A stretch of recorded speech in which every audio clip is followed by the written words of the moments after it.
UP से अक्सर overloading और अवैध खनन की खबरें हमने आप तक पहुंचाई हैं और इस बार भी बांदा से एक ऐसी ही खबर सामने आई है जहां सीमांकन से ज़्यादा खनन के निशान भी मिले हैं, जिससे पूरी जांच की जा रही है और जांच के बाद कार्रवाई आगे बढ़ेगी। पूरा मामला बांदा में भूरागढ़ का है, जहां भरेड़ी खदान में जिलाधिकारी अमित बंसल ने छापेमारी की। छापेमारी के दौरान उन्होंने पाया कि वहां बालू खदान में लगभग 15 पोकलैंड मशीनें और लगभग 100 ओवरलोडेड ट्रक मिले। बता दें कि यहां सीमांकन से ज़्यादा खनन के निशान पाए गए हैं, जिसकी जांच कराने के निर्देश खनिज विभाग को दे दिए गए हैं। वहीं छापेमारी के दौरान खनिज अधिकारी शैलेंद्र मौर्य भी को फटकार लगाई गई, क्योंकि शहर में कई बार खनिज अधिकारी पर अवैध खनन माफियाओं को शय देने के आरोप लगते रहे हैं। फिलहाल इस खनन की जांच की जा रही है। अगर सीमांकन से ज्यादा खनन के निशान पाए जाते हैं तो पट्टा धारक के खिलाफ कानूनी कार्रवाई की जाएगी। जनपद बांदा के तहसील सदर में गांव भुरेड़ी में सोना खदान में आज छापामारी की गई है, पूरे प्रशासनिक अधिकारियों के साथ, माइनिंग ऑफिसर पूरी टीम के साथ। यहाँ पे पाया गया है बड़े पैमाने पर भारी मशीनों से अवैध खनन हो रहा था और बड़ी संख्या में ओवरलोड ट्रक भी पाए गए हैं, जिनके सीजर की कार्रवाई की जा रही है। पंजाब के अमृतसर में तुली लैब में एक महिला ने कोरोना जांच करवाई, जिसकी रिपोर्ट पॉजिटिव आई, लेकिन उसको शक था कि उनको कोरोना नहीं है, जिसकी वजह से उन्होंने कोरोना जांच सरकारी अस्पताल में कराई और उनकी रिपोर्ट नेगेटिव आई। इस तरह उन्होंने 3 से 4 बार कोरोना की जांच करवाई और इसके आगे तुली लैब की रिपोर्ट गलत साबित हुई और अब पीड़िता प्रीति दत्ता की मांग है कि इस लैब के खिलाफ कार्रवाई की जाए। वहीं प्रीति के पति और समाजसेवी विकी दत्ता का भी कहना है कि गलत रिपोर्ट देने के बाद उन लोगों ने आंदोलन शुरू किया है। इसके अलावा समाजसेवी मनदीप सिंह मन्ना भी समर्थन में आए हैं। कहा कि तुली लैब और सरकार मिलकर लोगों को बर्बाद करने में लगी हुई है। यही कारण है कि अमृतसर में कोरोना वायरस के मरीजों की गिनती बढ़ती जा रही है और अब इस लैब पर तुरंत कार्रवाई होनी चाहिए, ताकि किसी भी मरीज को गलत रिपोर्ट ना मिले। ਇਹ ਜਿਹੜਾ ਨੈਗੇਟਿਵ ਪੋਜ਼ਿਟਿਵ ਦਾ ਧੰਦਾ ਚੱਲਿਆ ਹੋਇਆ ਜੀ, ਮੈਂ ਉਹਦੇ ਕਰਕੇ ਅੱਜ ਇੱਥੇ ਉਹ ਪਰਿਵਾਰਾਂ ਨੂੰ ਲੈ ਕੇ ਆਇਆ ਜਿਨ੍ਹਾਂ ਨਾਲ ਇਹ ਹੇਰਾਫੇਰੀਆਂ ਹੋਈਆਂ। ਪਰਿਵਾਰ ਦੇ ਜੀ ਜਿਹੜੇ ਉਹ ਨੈਗੇਟਿਵ ਸੀਗੇ, ਇਸ ਲੈਬ ਵੱਲੋਂ ਪੋਜ਼ਿਟਿਵ ਦੱਸੇ ਜਾਂਦੇ ਨੇ।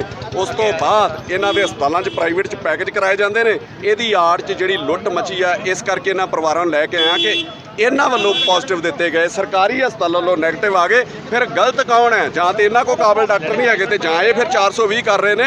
ਮੇਰੀ ਇਹ ਬੇਨਤੀ ਹੈ ਕਿ ਇਹੋ ਜਿਹੀ ਲੁੱਟ ਖਸੁੱਟ ਇਸ ਮਾਰ ਦੇ ਵਿੱਚ, ਇਹ ਮਹਾਂਮਾਰੀ ਦੇ ਵਿੱਚ ਜਿਹੜੇ ਲੋਕ ਕਰ ਰਹੇ ਨੇ, ਉਹਨਾਂ ਨੂੰ ਕਿਤੇ ਪ੍ਰਮਾਤਮਾ ਵੀ ਮਾਫ ਨਹੀਂ ਕਰੂਗਾ ਤੇ ਸਰਕਾਰ ਨੂੰ ਵੀ ਇਹਨਾਂ ਨੂੰ ਮਾਫ ਨਹੀਂ ਕਰਨਾ ਚਾਹੀਦਾ। ਇਹਨਾਂ ਦੇ ਉੱਤੇ ਠੋਸ ਕਾਰਵਾਈ ਕਰਨੀ ਚਾਹੀਦੀ। ਉਹਨਾਂ ਦੀ ਰਿਪੋਰਟ ਸ਼ਾਮ ਨੂੰ ਪੋਜ਼ਿਟਿਵ ਆ ਗਈ। ਉਸ ਤੋਂ ਬਾਅਦ ਅਸੀਂ ਆਪਣੇ ਸਹੁਰੇ ਪਰਿਵਾਰ ਦੇ 3 ਮੈਂਬਰਾਂ ਦਾ ਹੋਰ ਕਰਾਇਆ, ਟੋਟਲ 5 ਮੈਂਬਰਾਂ ਦਾ ਕਰਾਇਆ। 5 ਮੈਂਬਰਾਂ ਦੀ ਪੋਜ਼ਿਟਿਵ ਰਿਪੋਰਟ ਦੇ ਦਿੱਤੀ ਗਈ। ਇੱਕ ਦਿਨ ਬਾਅਦ ਜਦੋਂ ਸਰਕਾਰੀ ਟੈਸਟ ਕਰਵਾਏ ਨੇ ਤੇ ਉਹਦੇ ਵਿੱਚ ਸਾਡੇ 3 ਮੈਂਬਰ ਜਿਹੜੇ ਨੈਗੇਟਿਵ ਸੀ, ਜਿਨ੍ਹਾਂ ਦੀ ਰਿਪੋਰਟ 11 ਤਰੀਕ ਤੋਂ ਲੈ ਕੇ 13 ਤਰੀਕ ਦੇ ਵਿੱਚ ਆ ਗਈ ਸੀ। ਕਿ ਹਸਪਤਾਲ ਵਾਲਿਆਂ ਦੀ ਤੇ ਤੁੱਲੀ ਵਾਲਿਆਂ ਦੀ ਐਡੀ ਨਲਾਇਕੀ ਹੈ ਕਿ 13 ਤਰੀਕ ਨੂੰ ਜਿਹੜੇ ਬੰਦੇ ਨੈਗੇटिव आए ਉਹਨਾਂ ਨੂੰ ਬਾਹਰ नहीं। उत्तराखंड में रुद्रपुर के रोडवेज बस अड्डे के परिसर के पास से टूटे नाले में एक गाय गिर गई। गाय को नाले में फंसा देख लोगों की भीड़ वहां इकट्ठी हो गई, जिसके बाद गौरक्षा दल के कार्यकर्ता भी वहां पहुंचे, जिसकी सूचना एक स्थानीय निवासी ने नगर पालिका परिषद रुद्रपुर की पूर्व अध्यक्षा मीना शर्मा को दी। पूर्व अध्यक्षा ने नगर निगम को फोन कर इस घटना से अवगत कराया, जिसके बाद नगर निगम की टीम गाय का रेस्क्यू करने के लिए जेसीबी के साथ घटनास्थल पर पहुंची। बता दें कि जिस नाले में गाय फंसी थी वो नाला पूरी तरह से कवर था, लेकिन एक कम चौड़ाई वाला गड्ढा था, जिसको तोड़कर नगर निगम की टीम और गौरक्षा दल के कार्यकर्ताओं ने जेसीबी की मदद से गाय का रेस्क्यू किया और गाय को सकुशल बाहर निकाल लिया।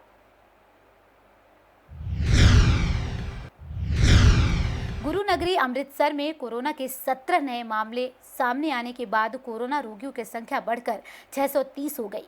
स्वास्थ्य विभाग की तरफ से जारी रिपोर्ट के अनुसार 17 नए मामलों में से 13 मामले भूषणपुरा, कांगड़ा कॉलोनी, शरीफपुरा, वेरका जैसे कई इलाकों से सामने आई है।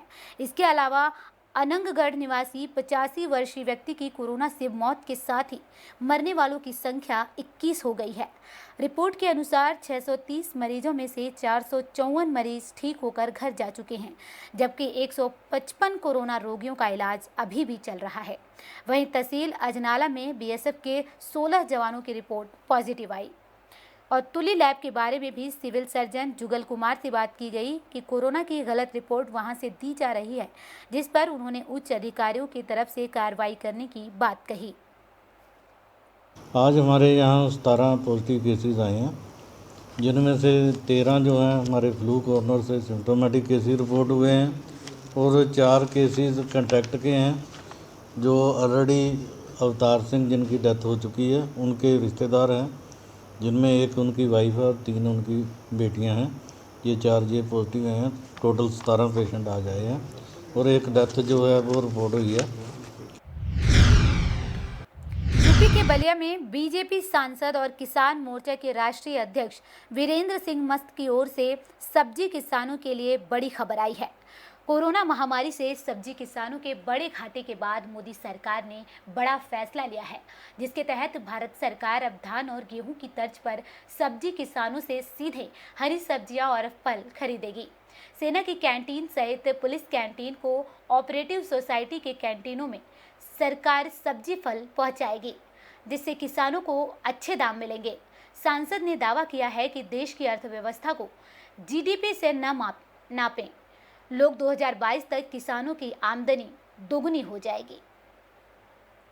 देखिए, सरकार ने एक बहुत बड़ा फैसला ये किया है कोरोना संकट में कि विशेष रूप से सब्जी के किसानों के लिए या अन्य भी कृषि उत्पादनों के लिए कि कोई भी किसान देश के एक छोर से लेकर दूसरे बने, कश्मीर से कन्याकुमारी और गुजरात से लेकर कर्नाटक से कटक तक, गुजरात से असम तक कोई सामान ले जा सकता है। ये बहुत बड़ा फैसला है। दूसरी चीज़, खेती के उत्पादन के लागत पर जो 50% हम लाभकारी कीमत देते थे, भारत सरकार के मोदी जी के नेतृत्व में चलने वाली सरकार ने 83% उसका दाम बढ़ा दिया है। आजमगढ़ जिले के बीजेपी के लालगंज में जिला अध्यक्ष ऋषिकांत राय के बेटे और भतीजे की गुंडई का मामला सामने आया है। गांव में मनरेगा मजदूर काम कर रहे थे। इसी दौरान मनरेगा मजदूरों और बीजेपी के जिला अध्यक्ष के बेटों की कहासुनी हो गई, जिसके बाद सत्ता के नशे में चूर बेटे और भतीजे ने मजदूर को मारना पीटना शुरू कर दिया, जिससे आक्रोशित ग्रामीणों ने नेशनल हाईवे जाम कर कार्रवाई करने की मांग की। घंटों बाद कार्रवाई के आश्वासन पर जाम हटा, जिसके बाद पुलिस ने बीजेपी के जिला अध्यक्ष के दोनों बेटों सत्यम शिवम समेत 5 के खिलाफ मामला दर्ज किया है। आज दिनांक 15/6/2020 को थाना कोतवाली नगर को सूचना प्राप्त हुई कि कुछ लोग झिंगाहा घाट के पास अवैध मादक पदार्थ के साथ मौजूद हैं। सूचना पर उप निरीक्षक शेषनाथ यादव मैं टीम के साथ उक्त स्थान पर दबिश दिए तो 2 व्यक्ति काली पन्नी के साथ दिखाई दिए। रुकने का इशारा करने पर इनके द्वारा पुलिस टीम पर हमला किया गया। तलाशी में इनके पास से 3 किलो 290 ग्राम चरस, 1 कट्टा, 2 कारतूस व 1 अदद खोखा कारतूस व चाकू 1 अदद बरामद किया गया। थाना स्थानीय पर अभियोग पंजीकृत कर अन्य विधिक कार्रवाई की जा रही है।